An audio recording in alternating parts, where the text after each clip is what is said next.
Apex has so many legends to pick from now. I mean, there's a ton of them. You got Aurelia, you got Trinity, you got LeBlanc, and you got hey, what? Wrong legends? Oh, sorry, my bad. As I was saying, Apex has 20 legends to pick from now. That's a lot of characters running around the map. So hello everyone, I'm your hostess with the mostest, 8-Second Gaming, and in today's video, I'm gonna give you one tip for every legend in order to help you grow as a player. But first, if you want to learn highly in depth about the legends that Apex has to offer, you need to check out the GameLeap website right now. We have courses on legend guides, VOD reviews, and so much more, with a Mad Maggie one on the way once I'm able to get some playtime in on her. All of these courses are done from top tier players, including myself. So if you want to become a god at Apex, you need to click the link in the description and get your membership right now. But now back to the tips, and what better way to kick this off than with Ashe. Ashe is insanely strong at locking players down, especially with her tactical, the Arc Snare. If you're a smart little cookie and watch the ultimate grenade guide we have on our channel and learn how to skynade, try pairing those two things together. Arc Snare someone and they'll be locked in place for the skynades and it will be a free kill. Next up, Bangalore. I see bangs use their smoke seemingly at random. A bullet gets shot, smoke. You hear your teammates' footsteps, smoke. Your dad finally came home with the milk, that's a smoke and a half right there. Probably a whole pack if you got them.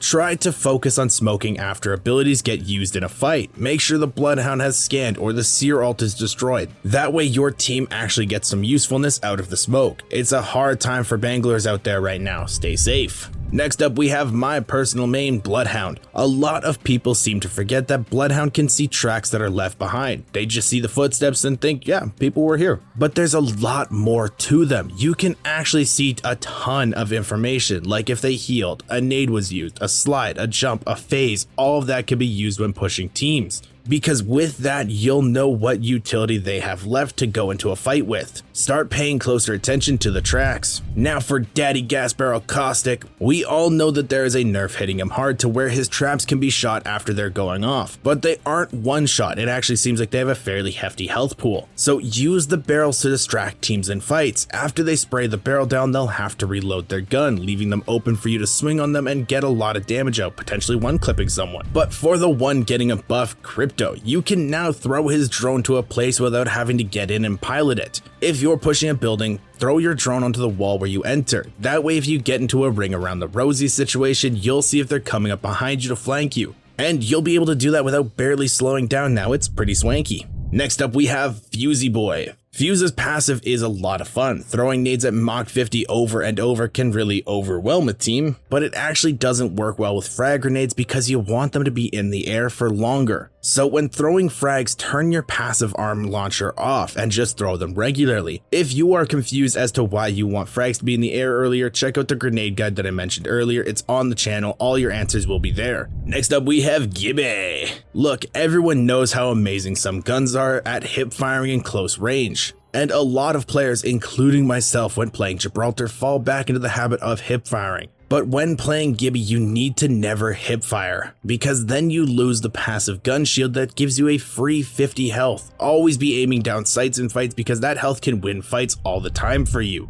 For Horizon though, her grav lift is extremely versatile. And one thing I want to see you Horizon mains start doing is to block off doorways with it. I can't tell you how many times I would have lost a Horizon in a chase if she had just blocked off a doorway with her tactical instead of just running away and saving it for later. If people can't get in a door, they can't kill you. Remember that. Now for Lifeline. This one may seem a bit toxic and can lead to your teammates getting a bit angry at you, but it's okay. Start baiting the res on teams. A lot of players overcommit to a fight to try to thirst someone that is being res by a lifeline. When they start to shoot your teammate, their focus is not on you. That's when you pop out, one clip them and win. Bonus tip. If your team starts yelling at you, there is a handy dandy mute button there. Try using it. Now for everyone's Apex crush and the reason I can't let others go through the pictures on my computer, Loba. Her ultimate is very useful and can really help you out in clutch situations. Always be using this near endgame zones. I see so many Lobas on my team have to be told to ult when there's only a few teams alive. As others die, you can grab armor swaps, maybe a care package gun that someone died with, or even just steal the ammo from teams so they have less to fight with. Be a loot goblin. Now what about the new legend Mad Maggie? And I hear some people saying, wait, Mad Maggie, she hasn't even come out yet. Well, shh my child, let Daddy 8 Seconds speak. From what we have seen, Maggie is extremely good at zone denial. She can be used similar to Caustic when pushing teams, as you can cut off areas to play in order to corral teams. So you don't just have to use her kit offensively, use it passively and block off exits. Next up, Mirage. So many players, and I mean the vast majorities of Mirage I kill, save their ultimate until late in the fight. And I'm gonna let you in on a secret here, Mirage mains. Your arms glow blue when you ult. That gives away who the real one is. Don't ult in plain view of the enemy, because you can easily track the real one and kill them. You're welcome. Now for Octane, his stims can be used very often, and contrary to popular belief, he cannot kill himself with stims. So you can literally pop them over and over and over and over and over, but don't, because you need to never dip below 50 health as an Octane main. That way, no matter what, you always have at least a little bit of health to fight with. There's no audio in this game. Teams can pop out from nowhere, and you need to be ready to fight no matter what. Now for Pathfinder, there's so much amazing stuff you can do with his grapple, and one trick I really only see Skrull do is the slingshot. You throw your grapple out. As it flies, you back up. Once it connects, you jump, still holding back, and that will build up momentum, allowing you to launch yourself from a complete standstill. It's a really interesting technique. I've really only been able to hit it a handful of times, but it is awesome once you actually get it down. Next up, for Rampart, you'll definitely want to pick a new main.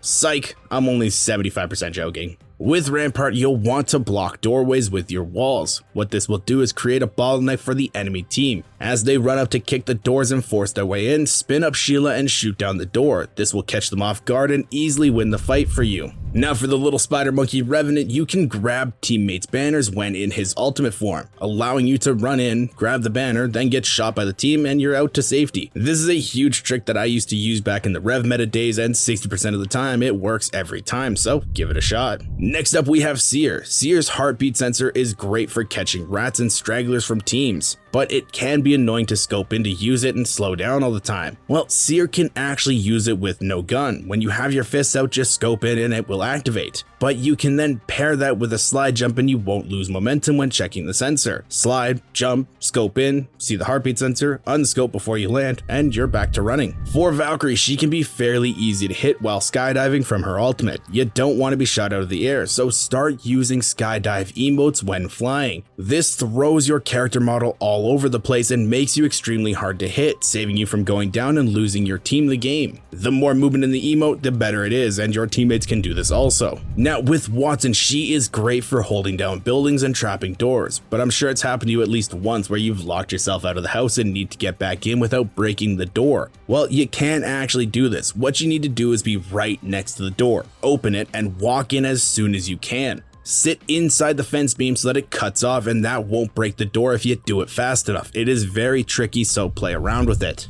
Next up for Wraith, please, for the sake of my sanity, stop using your face to get into fights. I've been playing a lot of pub games recently to get some footage for the GameLeap website, and I can't tell you the amount of times I've seen a Wraith queue into a fight. It's not an Octane stim. Don't use it to get from place to place faster. It's an escape tool. If you use it to get into a fight, you're screwed if things go sideways. Every legend has a unique thing about them that just takes time to learn and adopt into your own playstyle. So I hope you guys learned something new and enjoyed this video, and if you did, remember to smash that like and subscribe button to stay up to date with our channel and all of the new videos we have coming out for Season 12. Thank you all for watching. Once again, I'm 8 Second Gaming, and I will see you in the next one.